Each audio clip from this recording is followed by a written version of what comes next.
Praise the Lord. प्रभु का नाम को धन्यवाद। प्रभु अनुग्रह करी आमान सुंदर समय देले, जीवन देले, प्रभु को धन्यवाद दिए। प्रिय माने आज ये समय मु मध्य किसी विषय निगूढ़त्व जहाँकि निगूढ़त्व विषय शेयर करने चाहे। प्रमुख विषय जहाँकि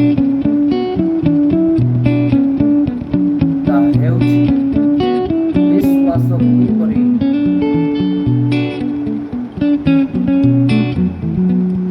वृद्धि हुए, विश्वास किपरि वृद्धि हुए। प्रिय माने आम विश्वास किपरि आमे वृद्धि करिबा प्रश्न आम मान निमंते रही अछि। आसंतु आमे पवित्र धर्मशास्त्र बाइबल उपरे अंश आमे पढ़ुथिबा जहाँकि रोमियो 10 पर्व तार 17 एठारे एपरि भाव लेखा अछि, अतएव विश्वास श्रवणरु जात हुए और श्रवण ख्रीष्टଙ୍କ वाक्य द्वारा हुए। आमेन। प्रिय माने स्पष्ट भाव रे आमे वाक्य पढ़िछे, वाक्य रे आमे समस्ते बुझी पारुछे। आम विश्वास करे आज मो विश्वास विषय किछि विषय उपस्थापन करबा पई चाहे। देखंतु प्रिय माने जगत रे अनेक लोकଙ୍କର अनेक माध्यमर विश्वास अछि, किंतु जेतेबेले आमे ख्रिस्टियन मान को विषय आसे आमे समस्ते जानू कि पवित्र बाइबल रे जहाँ आमको कहे अर्थात प्रभु जीशुଙ୍କ ठारे आमे विश्वास करू। हेले आमको विश्वासर फाउंडेशन मूलदुआ किपरि आमे मजबूत करूथिबा आ किपरि आमको विश्वास आमे सुदृढ़ करि पारुथिबा। देखू आमे विश्वास कहा द्वारा होइताय? श्रवण शुणिबा द्वारा आमको विश्वास वृद्धि होइताय। आ से शुणिबा द्वारा अर्थात क्यों विषय शुणिबा द्वारा? प्रभुଙ୍କର वाक्य शुणिबा द्वारा आमको विश्वास हालेलुया। प्रभुଙ୍କର गौरव दुई गोटे विषय आमे देखू कि विश्वास विषय। प्रथम विषय हला शुणिबा और द्वितीय विषय हला वाक्य। वाक्य शुणिबा द्वारा आमको विश्वास कौन होइथाय? वृद्धि होइथाय। प्रिय माने आज आमको आमे अनुध्यान करू आमको विश्वास वृद्धि अछि कि नाही। आसंतु प्रिय माने गोटे विषय मु कहबा पाई चाहे। देखू आमको विश्वास वृद्धि होई पार नाही, तार कारण प्रिय माने आपण मान को मु जणाइबा पाई चाहे। आमको विश्वास जेहेतु प्रभु जीशुଙ୍କର वाक्य शुणिबा पाई नाराज आमको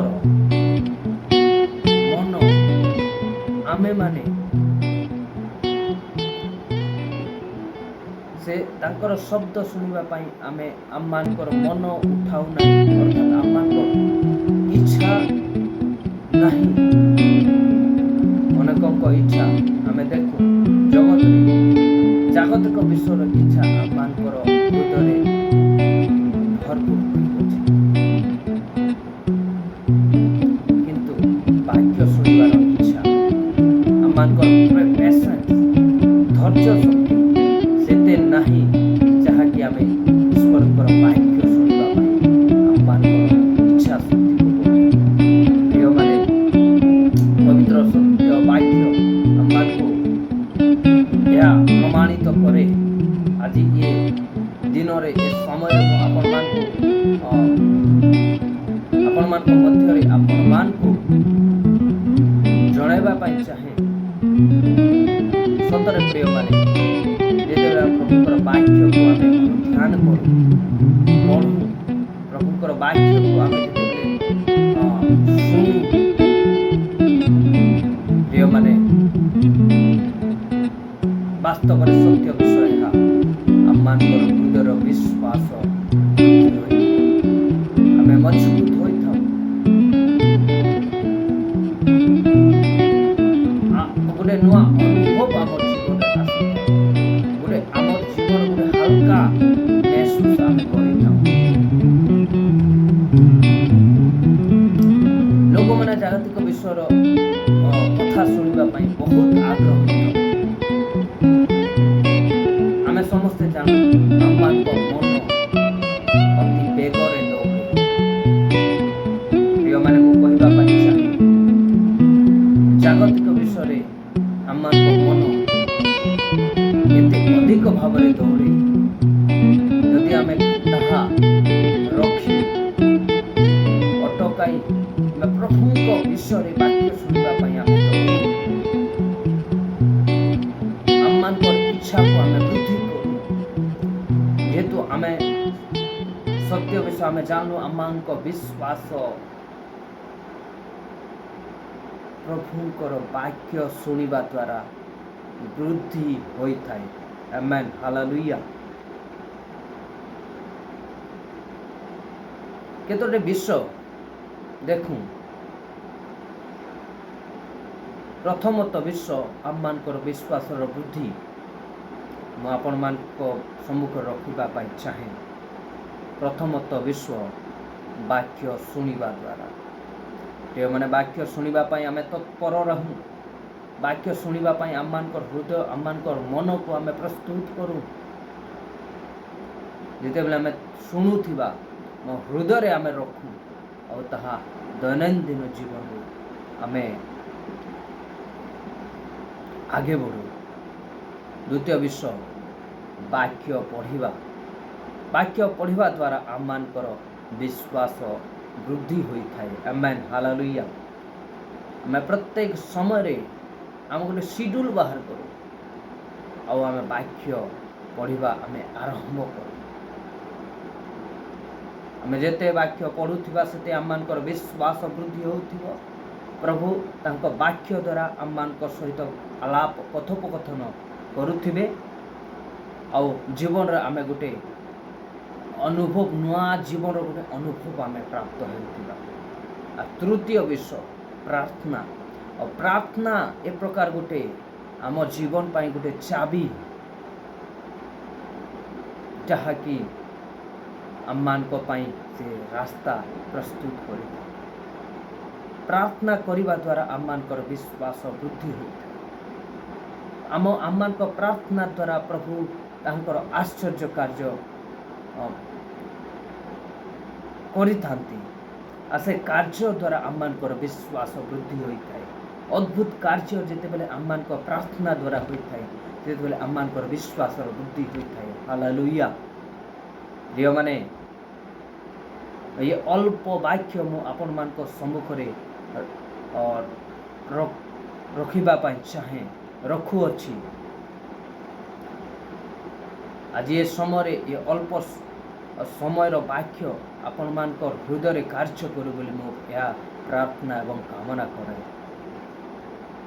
आममानकर विश्वासर वृद्धि ईश्वरंकर वाक्य शुणा द्वारा होता है। जो प्रकार आम रोमियो पुस्तक आम देखिलु रोमियो 10 तार 17 पदर आसतु आममानकर हृदय और मन को आम प्रस्तुत करूँ और ईश्वर का वाक्य शुणापी आम आग्रहित लालायित हेउ आउ तांको निकटरे आम बसु ताकर उपस्थिति को आम मागु। प्रभु आममानकर हृदय को खोलुथिबे तांकर वाक्य पवित्र वाक्य द्वारा आममानकर विश्वास को दृढ़ करुथिबे आममानकर शुणापी आममानकर हृदयर कर्ण को उन्मुक्त करुथिबे आउ तांकर से पवित्र आत्मांकर अभिषेक रे परिपूर्ण करुथिबे। मो उत्साहित करे अल्प वाक्य रे प्रभु आपण मान को आशीर्वाद करंतु आपण मानकर विश्वास को दृढ़ करंतु ए दिन मान करे गोटे विश्वासर योद्धा सहित गोटे प्रार्थनार योद्धा है प्रभु को निमंते गोटे साक्षी बनतु। प्रभु अल्प वाक्य रे आपण मान को आशीर्वाद करंतु। आमेन। धन्यवाद।